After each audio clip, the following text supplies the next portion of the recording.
nakita nyo kung gaano kasariwa itong ating ginawang ensalada. Hindi po muna tayo magkakanin mga kaibigan. Ito po ay isang malaking mansanas pero hiniwa ko po sa dalawa at yung kalahati lang po ang gagamitin natin. Maglalagay din po ako ng isang katamtamang laki ng fish fillet na salmon.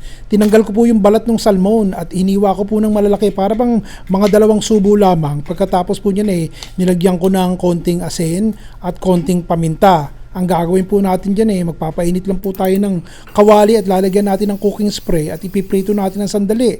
Mga 3-4 na minuto para po matusta. Tsaka ilagay po natin sa isang maluko. Umpisahan po natin yan sa konting pinitpit na bawang. Talagang konting-konti lang yun ha. Lagyan ko na po ng konting pamintang durog at tsaka konting asin. Ayun. Ito po yung mustard. Lagyan po natin ng 1 kutsarita. Habang nilalagyan ko po ng balsamic vinegar, itong ating tasa, hinahalo ko po ng konti. Yun po yung mga 3 kutsara po ng balsamic vinegar. Lalagyan ko po ng pulot. Yun po yung 2 kutsara para tumamis. Honey po yun. Lalagyan po natin ng olive oil. Mga kalahating tasa po ng olive oil. Ganun lang. Halo lang po kayo ng halo. Ngayon, kung sakasakaling wala po kayo itong mga ricadong pinagsasasabi ko ngayon, atsara. Yung pong sabaw ng atsara matamis maasim. Yun na lang po gamitin nyo at ganun din po ang lasa. Kumot meron lang ko mga ricadong ganire, ito naman po talaga ang tunay na paggawa ng balsamic vinaigrette, kaya ginawa ko sa inyo. Pero kung wala kayo, ito na lamang. Katas ng atsara. Ganun din po ang lasa ni Re, itong dalawa.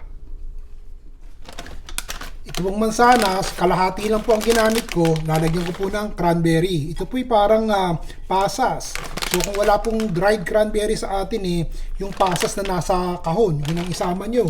Maglalagay po ako ng tinustang pecans. Kung wala pong pecans at medyo mahal mani.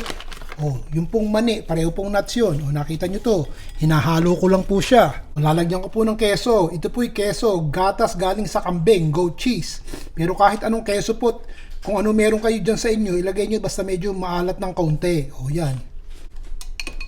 Tsaka ako po ilalagay itong ating ginawang dressing, yung ating vinaigrette. Masyadong matapang itong ginawa ko, kaya konti-konti lamang at baka naman umasim at tumamis ng konti. Hinahalo ko lang po yan. Ilagay na po natin itong ating lechugas. May nabibili pong ganiridini sa lugar ko na sama-sama iba't ibang dahon. Pero sa atin po kung ano man ang lechugas na ating makita, yun na lang pong isama natin. Basta ang importante, meron pong mga dahon-dahon, lechugas. Tsaka po natin isama itong ating pinaghalo-halong mansanas na merong pasas at merong pecans o maniman lang at may keso. Haluin po natin ng magkasama-sama. Tikman nyo kung sa pakiwari nyo po kulang pa ng ating ginawang vinaigrette, maglagay pa po tayo. Yun. Dagdagan nyo, patak-patakan nyo lang ng konti, medyo matapang tong ating ginawang vinaigrette. Halo po ulit. Naku po, ang sarap niyan. Kung ayaw nyo pong magkanin garin nila lang. Lagi ko pong kinakain to siguro mga 4 na beses sa isang linggo, 5 beses. Bumibili pa nga ako ng ganito pag hindi ako gumagawa $17 po ang isang ganire. Gagawin ko na lang sa bahay at makakamura pa ako. Ganire po ang pagsisilbi. 2 kutsara o 2 tinidor, 1 kutsara at 1 tinidor. Yun po. Lagi nyong ilalagay sa magandang pinggan o puswelo para nakakaingan yung kainin. Yung ganyan po ba, pagkatapos malamig, hindi mainit yung mga ricado nyo.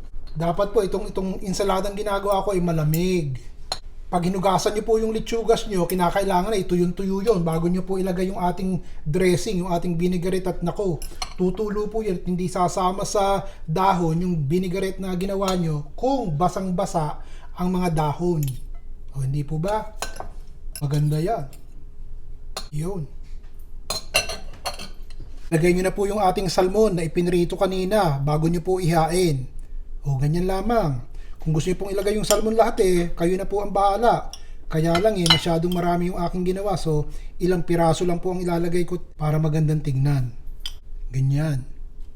Lagyan nyo pa po ng dressing sa ibabaw ng vinaigrette para lumasa dun sa salmon at walang vinaigrette yung ating salmon. Kung gusto nyo pang lagyan ng keso para maganda pong tignan, lagyan pa po natin. Yun. Syempre, pagkakain na po kayo, nakita nyo kung gaano kasariwa itong ating ginawang ensalada. Wala nang kanin-kanin, ha? Nandyan na lahat.